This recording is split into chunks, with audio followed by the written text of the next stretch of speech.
ಮೇಲೆ ಹಾಕ್ಲಾ ಬೇಡವಾ? ಹಾಕ್ಬೇಡಿ, ಹಾಕ್ಬಾರ್ದು. ಹಾಕ್ಬೇಡಿ. ಯಾಕೆಂತಂದ್ರೆ ಇವತ್ತು ಏನಂದ್ರೆ ಭಾರತದ ಫಾರೆಕ್ಸ್ ರಿಸರ್ವ್ಸ್ ಸಮಸ್ಯೆ ಎಲ್ಲ ಆಗತ್ತೆ. ನಾವು ಫಾರೆಕ್ಸ್ ನ ಸೇವ್ ಮಾಡ್ಬೇಕಾಗಿದೆ, ಫಾರಿನ್ ಎಕ್ಸ್ಚೇಂಜ್ ನ ಸೇವ್ ಮಾಡ್ಬೇಕಾಗಿದೆ. ಅದಕ್ಕೆ ನಮ್ಮ ಪ್ರಧಾನ ಮಂತ್ರಿಗಳು ಕರೆ ಕೊಟ್ಟಿದ್ದಾರೆ, ಅಟ್ಲೀಸ್ಟ್ 1 ವರ್ಷ ಇವುಗಳನ್ನ ಮಾಡಬೇಡಿ ಅಂತ ಹೇಳಿದ್ದಾರೆ. ನೀವು ಈವನ್ ನಾವು ಇದನ್ನ ತಗೊಳ್ತೀವಿ, ಪೇಪರ್ಸ್ ತಗೊಳ್ತೀವಿ ಅಂತ ಹೇಳಿದ್ರೇನು, ಡಿಜಿಟಲ್ ಗೋಲ್ಡ್ ತಗೊಳ್ತೀನಿ ಅಂದ್ರೇನು ಕೂಡ ಅದು ಭಾರತದ ಫಾರೆಕ್ಸ್ ಗೆ ತೊಂದರೆ ಆಗತ್ತೆ, ಫಾರಿನ್ ಎಕ್ಸ್ಚೇಂಜ್ ಗೆ ತೊಂದರೆ ಆಗತ್ತೆ. ಹಾಗಾಗಿ ಅವುಗಳನ್ನ ಸದ್ಯಕ್ಕೆ ಮಾಡಬೇಡಿ, ಮುಂದೆ ಒಳ್ಳೇದಾಗತ್ತೆ, ಮುಂದೆ ಮಾಡ್ಬೋದು. ಸರಿಯಾಗಿದ್ಯಾ? ಇಲ್ಲಿ ಬಂಗಾರದ ಬೆಲೆ ಯಾಕೆ ಹೆಚ್ಚಾಗಿದೆ ನಿನ್ನೆ ಅನ್ನೋದಕ್ಕೆ ಒಂದು ವಿಚಾರವನ್ನ ನಾವು ಅರ್ಥ ಮಾಡ್ಕೋಬೇಕು. ಬಂಗಾರ ಯಾವ ರೀತಿಯಲ್ಲಿ ಬಂಗಾರದ ಬೆಲೆಯನ್ನ ಫಿಕ್ಸ್ ಮಾಡ್ತಾರೆ ಅನ್ನುವಂಥದ್ದು. ನಾವು ಪ್ರಪಂಚಾದ್ಯಂತ ಲಂಡನ್ ಬಿಲಿಯನ್ ಗೋಲ್ಡ್ ಮಾರ್ಕೆಟ್ ಅಂತ ಇದೆ, ಹಾಗೆ ನ್ಯೂಯಾರ್ಕ್ ಅಲ್ಲಿ ಕಾಮೆಕ್ಸ್ ಅಂತ ಇದೆ. ಇವೆರಡೂನು ಒಂದು ಗ್ಲೋಬಲ್ ಬೆಂಚ್ ಮಾರ್ಕ್ ನ ಸಿದ್ಧಪಡಿಸುತ್ತೆ. ಪ್ರತಿದಿನ ಲಂಡನ್ ಅಲ್ಲಿ 2 ಬಾರಿ ಈ ಗೋಲ್ಡ್ ಪ್ರೈಸ್ ಅನ್ನ ಫಿಕ್ಸ್ ಮಾಡ್ತಾರೆ.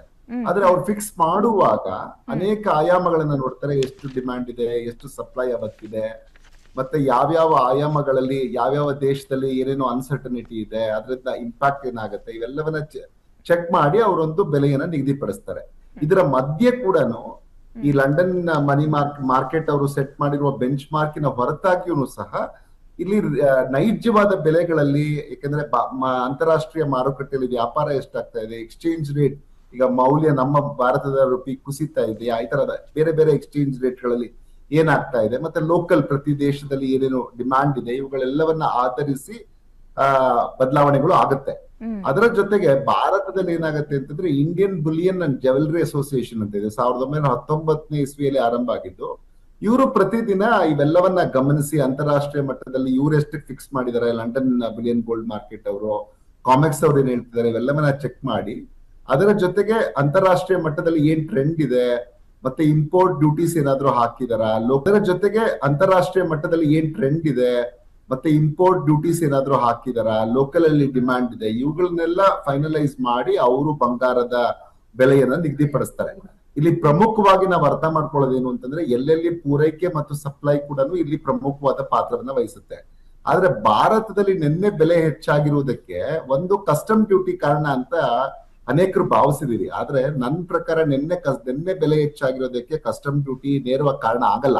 ಯಾಕೆ ಕಾರಣ ಆಗಲ್ಲ ಅಂತಂದ್ರೆ ನಿನ್ನೆ ಬೆಳಿಗ್ಗೆ ಇಂದ ಅಥವಾ ನಿನ್ನೆ ಮಧ್ಯರಾತ್ರಿ 12 ಗಂಟೆಯಿಂದಾನೇ ಇಟ್ಕೊಳ್ಳಿ, ಅಲ್ಲಿಂದ ನಮ್ಗೆ ಕಸ್ಟಮ್ ಡ್ಯೂಟಿ 9% ಹೆಚ್ಚಾದ್ರೆ ಬರುವಂತಹ ಬಂಗಾರಕ್ಕೆ, ಅಂದ್ರೆ ನಾವೇನ್ ಆಮದು ಮಾಡ್ಕೊಂಡಿರ್ತೀವಿ ಆ ಬಂಗಾರಕ್ಕೆ ಬೆಲೆ ಹೆಚ್ಚಾಗಿರುತ್ತೆ. ಆಗ್ಲಿ ಅಂಗಡಿಗಳಲ್ಲಿ ಇರುವಂತ ಜ್ಯುವೆಲ್ರಿ ಏನು ಮಾಡಿದ್ದಾರೆ, ಈಗಾಗ್ಲೇ ಮಾಡಿರುವಂತ ಬಂಗಾರದ ಬೆಲೆ ಹೇಗೆ ಹೆಚ್ಚಳ ಆಗ್ಲಿಕ್ಕೆ ಸಾಧ್ಯ ಹಾಕಲ್ಲ. ಅದು ಕ್ಲಿಯರ್ ಆಗಿದೆ. ಏನಂದ್ರೆ ಒಂದಷ್ಟು ಅಗತ್ಯ ಇದ್ದವ್ರು ಮಾತ್ರ ತಗೊಳ್ಳಿ, ಮದುವೆ ಇದೆ, ಇನ್ನೊಂದು ಕಾರ್ಯಕ್ರಮ ಇದೆ, ಇಂಥವ್ರು ಮಾತ್ರ ಅದನ್ನ ತಗೊಳ್ಳಿ ಅನ್ನೋ ಕಾರಣಕ್ಕಾಗಿ ಒಂದಷ್ಟು ಜನರನ್ನ ಈಗ ನೀವು ಗಮನಿಸ್ಬೇಕಾಗಿರೋದೇನು ಅಂತಂದ್ರೆ ಪ್ರತಿ ವರ್ಷ ನಾವು 700 ನಾವು ಬಂಗಾರವನ್ನ $72 ಬಿಲಿಯನ್ ಅಷ್ಟು ಬಂಗಾರವನ್ನ ನಾವು ಆಮದು ಮಾಡ್ಕೊಳ್ತಾ ಇದ್ದೀವಿ. ಆಮದು ಮಾಡ್ಕೊಳ್ಳುವ ಬಂಗಾರದಲ್ಲಿ ಒಂದು 15ರಿಂದ 30% ಆದ್ರೂ ಕಡಿಮೆ ಆದ್ರೆ ಆ ಮಟ್ಟಕ್ಕೆ ಆರ್ಥಿಕತೆ ಒಳ್ಳೇದಾಗತ್ತೆ ಅಂತ ಒಂದ್ಸರಿ ಕಸ್ಟಮ್ ಡ್ಯೂಟಿಯನ್ನ 15%ಗೆ ಹೆಚ್ಚಳ ಮಾಡಿದ್ದಾರೆ. ಅಂದ್ರೆ ಅದು 9% ಹೆಚ್ಚಳ ಆಗತ್ತೆ. 6ರಿಂದ 15ಕ್ಕೆ ಮಾಡಿದಾಗ 9% ಹೆಚ್ಚಳ ಆಗತ್ತೆ. ಈ 9% ಹೆಚ್ಚಳ ಆದಾಗ ಅಂತಾರಾಷ್ಟ್ರೀಯ ದರಗಳು ಆಕ್ಚುಲಿ ನಿನ್ನೆ 1% ಕಡಿಮೆ ಇತ್ತು. ನಮ್ಮಲ್ಲಿ ಏನಂದ್ರೆ ಒಂದು ಪ್ಯಾನಿಕ್ ಬೈಯಿಂಗು ಆಗಿದ್ದಕ್ಕೆ ಕಾರಣ ಇದೆ. ಅಯ್ಯೋ ಇನ್ನೂ ಹೆಚ್ಚಳ ಆಗ್ಬಿಡತ್ತೆ, ಇನ್ನೂ ಹೆಚ್ಚಳ ಆಗತ್ತೆ ಅಂತ ಒಂದಷ್ಟು ಜನ ಯಾರು ಮದ್ವೆ ಕಾರ್ಯಕ್ರಮಗಳಿತ್ತು ಅವ್ರ ಮನೆಗಳಲ್ಲಿ ಮುಂದಿನ ತಿಂಗಳು ಅದ್ರ ಮುಂದಿನ ತಿಂಗಳು ಅವರೆಲ್ಲನೂ ಹೋಗಿ ತಗೊಳಕ್ಕೆ ನಿನ್ನೆ ಹತಾಪಿಸಿದ್ರಿಂದ ಮತ್ತೆ ಇನ್ನು ಮುಂದೆ ಇನ್ನೂ ಜಾಸ್ತಿ ಬೆಲೆ ಆಗ್ಬಿಡುತ್ತೆ ಅಂತ ಕೆಲವರು ಭಾವಿಸಿ ನಿನ್ನೆ ಮಾರುಕಟ್ಟೆಗೆ ಧಾವಿಸಿದ್ರಿಂದ ಈ ಎಲ್ಲ ಕಾರಣಗಳಿಗಾಗಿ ಬಹುಶಃ ನಿನ್ನೆ ಆ ಪ್ಯಾನಿಕ್ ಬೈಯಿಂಗ್ ಇಂದ ಒಂದಷ್ಟು ಬೆಲೆ ಹೆಚ್ಚಳ ಆಗಿರೋದನ್ನ ನಾವು ಗಮನಿಸಬಹುದು. ಆದ್ರೆ ಮುಂದೆ ಹೆಚ್ಚಾಗತ್ತಾ ಇನ್ನು ಅಂತ ಒಂದು ಪ್ರಶ್ನೆ ಬಂದ್ರೆ ಇಲ್ಲಿ ನಾವು ಅರ್ಥ ಮಾಡ್ಕೊಳ್ಬೇಕಾಗೋದು ಏನು ಅಂತಂದ್ರೆ ಅಂತಾರಾಷ್ಟ್ರೀಯ ಮಟ್ಟದಲ್ಲಿ ಈಗ ಒಂದು ಔನ್ಸ್ ಲೆಕ್ಕದಲ್ಲಿ ಬಂಗಾರವನ್ನ ಮಾರಾಟ ಮಾಡ್ತಾರೆ. ಅಂದ್ರೆ ಒಂದು ಔನ್ಸ್ಗೆ ಅದು $4,000 ಇತ್ತು. ಅಂದ್ರೆ ಒಂದು ಔನ್ಸ್ ಅಂದ್ರೆ 31.1035 ಗ್ರಾಮ್ಗಳು. ನಾವ್ ಹೆಂಗೆ ತೊಲ ಅಂದ್ರೆ ಹೆಂಗ್ ಲೆಕ್ಕ ಹಾಕ್ತಿವೋ ಅಲ್ಲಿ ಔನ್ಸ್ ಅಲ್ಲಿ ಲೆಕ್ಕ ಹಾಕ್ತಾರೆ.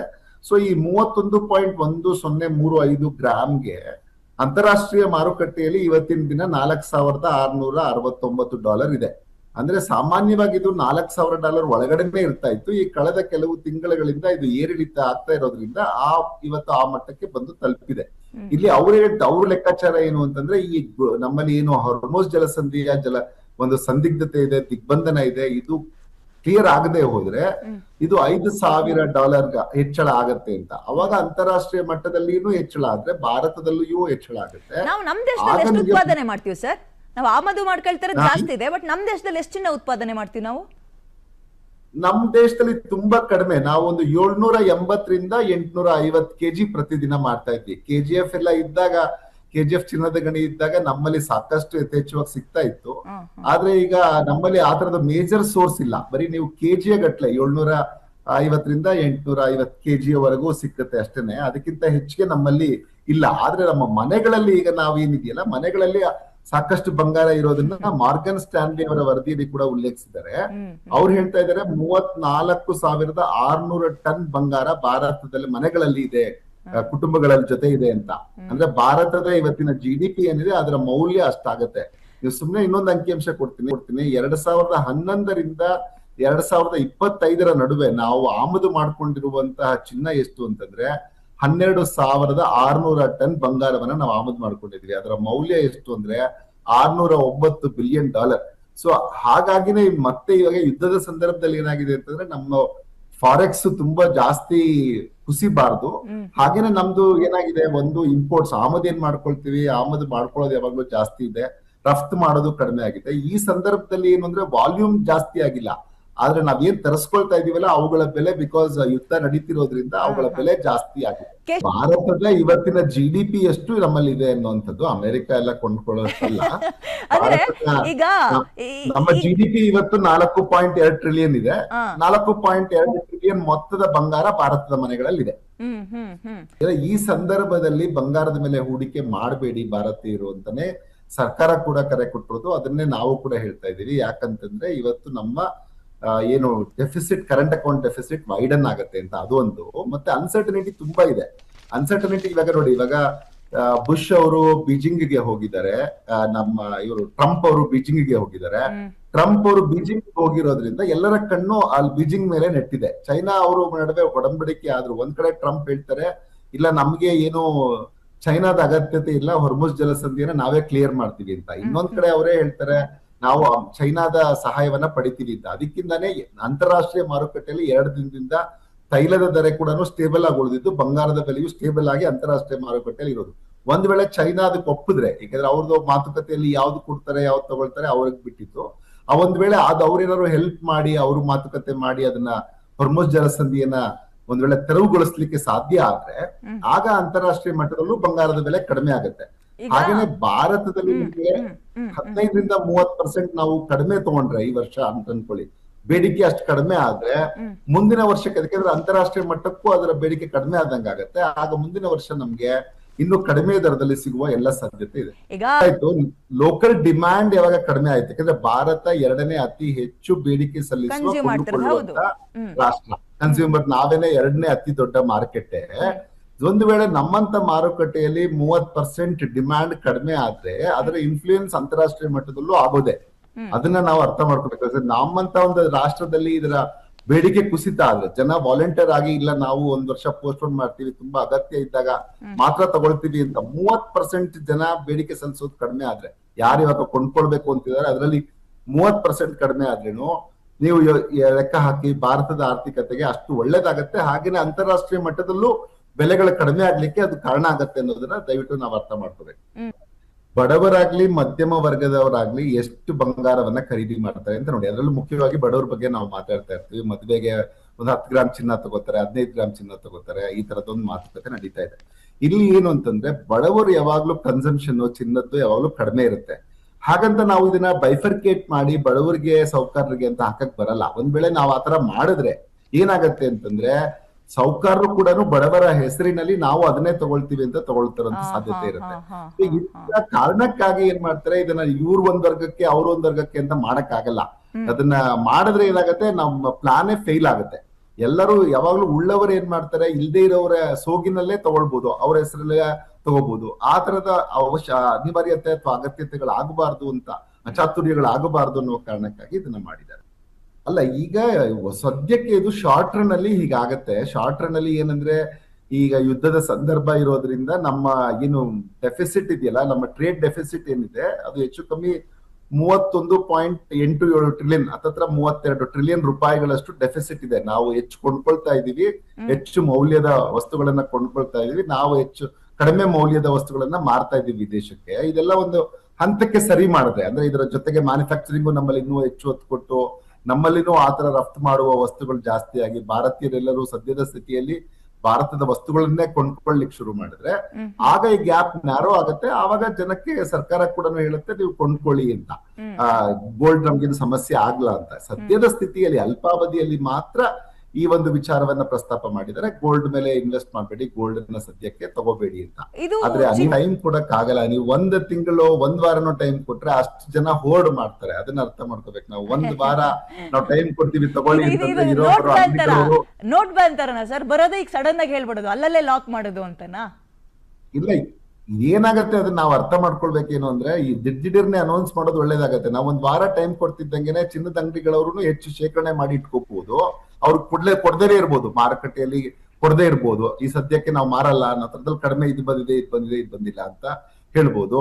ಇಲ್ಲ ಅಂತಂದ್ರೆ ಜನನೇ ಹೆಚ್ಚು ಮುಗಿಬಿದ್ದು ಕೊಂಡ್ಕೊಂಡು ಮತ್ತೆ ಏನು 6 ತಿಂಗಳಲ್ಲಿ ತಗೊಳ್ಳೋದನ್ನ 1 ವಾರದಲ್ಲೇ ತಗೊಂಡ್ಬಿಡ್ತಾರೆ.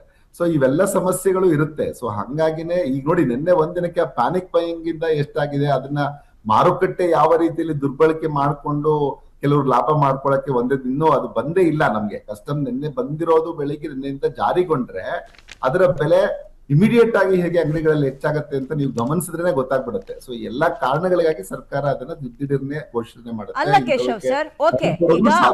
ಒಂದು ಏನಂದ್ರೆ, ಈಗ ತನಿಖಾ ಸಂಸ್ಥೆಗಳು ಕೂಡ ಎಚ್ಚರಿಕೆಯಿಂದ ಕೆಲಸ ಮಾಡ್ಬೇಕಾಗತ್ತೆ. ಎಲ್ಲೆಲ್ಲಿ ಸ್ಮಗಲ್ ಆಗತ್ತೆ, ಇಂತ ಕಸ್ಟಮ್ಸ್ ಡ್ಯೂಟಿ ಜಾಸ್ತಿ ಆದಾಗ ಅವನ್ನೆಲ್ಲ ತಡಿಬೇಕಾಗತ್ತೆ. ಹೆಚ್ಚು ಜಾಗರೂಕವಾಗಿ ಕೆಲಸ ಮಾಡ್ಬೇಕಾಗತ್ತೆ. ಆದ್ರೆ ದೇಶದ ಸ್ಥಿತಿ ಇವತ್ತು ಅದನ್ನ ನೋಡ್ಕೊಂಡು ಮಾಡಿದ್ದಾರೆ. ಇನ್ನು ಕೆಲವು ಸುಧಾರಣೆಗಳನ್ನ ಸರ್ಕಾರದ ಮಟ್ಟದಲ್ಲೂ ಮಾಡ್ಬೇಕಾಗತ್ತೆ. ಈಗ ನಾನು ಉದಾಹರಣೆಗೆ ಹೇಳೋದೇನು ಅಂತಂದ್ರೆ, ಈಗ ಕೈಯಲ್ಲಿ ಮಾಡ್ತಾರೆ ಬಂಗಾರವನ್ನ, ಹ್ಯಾಂಡ್ ಮೇಡ್ ಜೆವೆಲ್ರಿ ಅಂತ. ಅದಕ್ಕೆ ತುಂಬಾ ಹೆಸರು ಇದೆ, ಅದಕ್ಕೆ ಕಾಸ್ಟ್ಲಿ ಕೂಡ ಇರುತ್ತೆ ಅದು ಹ್ಯಾಂಡ್ ಮೇಡ್ ಜೆವೆಲ್ರಿ. ಈಗ ಅದನ್ನ ಒಂದು SEZ ಅಡಿಯಲ್ಲಿ ತಂದು ನಾವು SEZ ಅಲ್ಲಿ ಅದನ್ನ ಮಾಡಿ ಅವ್ರಿಗೆ ಬರೀ ಎಕ್ಸ್ಪೋರ್ಟ್ಗೆ ಪ್ರಮೋಟ್ ಮಾಡುವಂತ ಕೆಲಸವನ್ನ ಮುಂದೆ ಮಾಡಬಹುದು. ಅಂತದೊಂದು ಕಾರ್ಯಕ್ರಮವನ್ನು ಸರ್ಕಾರ ಹಾಕೋಬೇಕು. ಈಗ ಡೈಮಂಡ್ಸ್ಗೆ ನಾವ್ ಹೆಂಗೆ ಅಂತಾರಾಷ್ಟ್ರೀಯ ಮಾರುಕಟ್ಟೆಯಲ್ಲಿ ಭಾರತದ ಡೈಮಂಡ್ಸ್ಗೆ, ಅದರಲ್ಲಿ ಸೂರತ್ ಇಂದ ಬರುವ ಡೈಮಂಡ್ಸ್ಗೆ ಹೇಗೆ ಭಾರಿ ಬೇಡಿಕೆ ಇದೆ, ಅದೇ ರೀತಿಯಲ್ಲಿ ನಾವು ಇಲ್ಲಿ ಕೂಡ ಮಾಡಬಹುವಂತ ಲಕ್ಷಣಗಳು ಕಾಣಿಸ್ತಾ ಇದೆ. ಅದನ್ನ ಮಾಡ್ಲಿ ಅಂತ ಕೂಡ ನಾನು ಹೇಳ್ತೀನಿ. ಹಾಗೇನೆ ಲೈಟ್ ವೆಯ್ಟ್ ಜೆವೆಲ್ರಿ ಕಡೆಗೂ ಹೆಚ್ಚಿನ ಜನರು ಒಲವು ತೋರಿಸ್ಬೇಕು. ಯಾಕೆಂತಂದ್ರೆ ಒಂದು ನಮ್ಗೆ ನಂಬಿಕೆ ಇದೆ ಅನ್ನುವಂಥದ್ದು ಕರೆಕ್ಟ್. ನಮ್ಮ ಕಲ್ಚರಲಿ ಎಮೋಷನಲಿ ನಾವು ಅಟ್ಯಾಚ್ ಆಗ್ತೀವಿ ಬಂಗಾರದ ಬಗ್ಗೆ, ಇವೆಲ್ಲವೂ ಸರಿ ಇದೆ. ಆದ್ರೆ ಇವಾಗ ನೋಡಿ, ಇವತ್ತಿನ ಸ್ಥಿತಿ ಯಾವಾಗ ಬಂಗಾರದ ಬೆಲೆ ಜಾಸ್ತಿ ಆಯ್ತು, ನಾವು ಅನೇಕರು ಬಂಗಾರವನ್ನ ಮನೆಗಳಲ್ಲೇ ನೋಡಿದೀವಿ ನಾವು, ಮತ್ತೆ ನಮ್ಮ ಕುಟುಂಬದವರು ಮತ್ತೆ ಬೇರೆ ಬೇರೆ ಇವರುಗಳನ್ನು ಸ್ನೇಹಿತರ ಕುಟುಂಬಗಳವರು ಹೇಳುವಂತರ, ಈಗ ಸಾಧ್ಯದಷ್ಟು ಬಂಗಾರವನ್ನ ಹಾಕೊಳ್ಳೋದು ಕಡಿಮೆ ಮಾಡಿ ಅವ್ರೇನ್ ಮಾಡ್ತಾ ಇದ್ದಾರೆ, ಆ ಟೈಮಲ್ಲಿ ನೀವು ಆರ್ಟಿಫಿಷಿಯಲ್ ಅದೇ ತರ ಕಾಣುವಂತ ಆರ್ನಮೆಂಟ್ಸ್ ನ ಹಾಕೊಂಡು ಹೋಗಿ ಕಾರ್ಯಕ್ರಮಕ್ಕೆ ಮಾತ್ರ ಗೋಲ್ಡನ್ ಹಾಕೊಂಡು ಅಂತ ಸಂದರ್ಭನೂ ಇದೆ. ಅಂದ್ರೆ ಹಾಕೊಂಡು ಅಂತ ಸಂದರ್ಭನೂ ಇದೆ. ಅಂದ್ರೆ ಅವು ಆ ಮಟ್ಟಕ್ಕೆ ಯಾವಾಗ ನಮ್ಗೆ ಭದ್ರತೆ ಇದು ಕಷ್ಟ ಆಗ್ತಾ ಇದೆ, ಯಾರೋ ಕಿತ್ಕೊಂಡು ಹೋಗ್ಬಿಡ್ತಾರೆ, ಈ ತರದೊಂದು ಭಯ ಉಂಟಾದಾಗ್ಲೂ ಸಹ ಅದಕ್ಕೆ ಬೆಲೆ ಜಾಸ್ತಿ ಆಗಿರೋ ಕಾರಣಕ್ಕಾಗಿ ಒಂದಷ್ಟು ನಾವು ಬದಲಾವಣೆ ಮಾಡ್ಕೊಂಡಿದೀವಿ. ಅದೇ ತರದ ಬದಲಾವಣೆಗಳು ನಾಳೆ ಈವನ್ ನಮ್ಗೆ ಒಂದು ಕಡಿಮೆ ಇದ್ರದ್ದು ತಗೋಬಹುದು. 18 ಕ್ಯಾರೆಟಿನ ಬಂಗಾರವನ್ನು, 14 ಕ್ಯಾರೆಟಿನ ಬಂಗಾರವನ್ನು ತಗೊಳ್ಳುವಂತ ಮನಸ್ಥಿತಿಯನ್ನು ನಾವು ರೂಢಿಸ್ಕೋಬೇಕಾಗತ್ತೆ. ಅವನು ಅದೇ ತರ ಕಾಣುವ ರೀತಿಯಲ್ಲಿ ಪಾಲಿಶ್ ಇರುತ್ತೆ, ಅದರೊಳಗೆ ಬಂಗಾರವೂ ಇರುತ್ತೆ. ನಮ್ಮ ಏನು ಸಂಪ್ರದಾಯ ಇದೆ, ನಮ್ಮ ಕಲ್ಚರ್ ಇದೆ, ಅದರದ್ದೇನು ಅಂದ್ರೆ ಲೈಟ್ ವೆಯ್ಟ್ ಗೋಲ್ಡ್ ನ ಅಫೋರ್ಡ್ ಮಾಡಕ್ ಆಗಲ್ಲ ಅನ್ನುವಂತ ಕಾರಣಕ್ಕಾಗಿ ಆ ಮಾತನ್ನ ಬಳಸಿದೆ ನಾನು. ಈಗ ಮುಂದೆ ನಾವು ಅಫೋರ್ಡ್ ಮಾಡಕ್ ಆಗ್ತಿಲ್ಲಪ್ಪ, ಬಡವರಿಗೆ ಅಫೋರ್ಡ್ ಮಾಡಕ್ ಆಗ್ತಿಲ್ಲ ಅಂತ ನಾವು ಮಾತಾಡ್ತಾ ಇದ್ದೀವಿ. ಆ ತರದನ್ನು ಹಾಕ್ಬೋದು. ನಮ್ಗೇನು ನಮ್ಮ ಸಂಪ್ರದಾಯದ ಪ್ರಕಾರ ಒಂದಷ್ಟು ಬಂಗಾರ ಇರಬೇಕು ತಾಳಿಯಲ್ಲಿ ಎನ್ನುವ ಅಂಶ ಇದ್ರೆ, ಅಥವಾ ನನ್ನ ಸರದಲ್ಲಿ ಒಂದಷ್ಟು ಇರಬೇಕು ಅಂದ್ರೆ ಮುಂದೆ ಆ ತರದ ಒಂದು ಮನೋಭಾವ ಬದಲಾವಣೆಯೂ ಆಗ್ಬಹುದು. ಈಗ ಚೈನಾದಲ್ಲಿ ಏನಾಗಿದೆ, ಅವ್ರ ಹತ್ರ ಕರೆಂಟ್ ಅಕೌಂಟ್ ಡೆಫಿಸಿಟ್ಸ್ ಇಲ್ಲ. ಅವ್ರ ಹತ್ರ $1.2 ಟ್ರಿಲಿಯನ್ ಅವ್ರ ಹತ್ರ ಬರೀ ಸರ್ಪ್ಲಸ್ ಲಾಸ್ಟ್ ಇಯರ್ ಟ್ರೇಡ್ ಅವ್ರ ಟ್ರೇಡ್ ಅಲ್ಲೇ $1.2 ಟ್ರಿಲಿಯನ್ ಅಷ್ಟು ಹೆಚ್ಚುವರಿಯಾಗಿ ಅವ್ರ ಹತ್ರ ಇದೆ. ಸೊ ಸದ್ಯದ ಸ್ಥಿತಿಯಲ್ಲಿ ಅಲ್ಲಿ ಆ ತರದ ಸಮಸ್ಯೆ ಇಲ್ಲ. ಭಾರತದಲ್ಲಿ ಆ ಸಮಸ್ಯೆ ಇರೋದ್ರಿಂದ ನಾವು ಭಾರತದಲ್ಲಿ ಅದನ್ನ ಹೇಳ್ತಾ ಇದ್ದೀವಿ.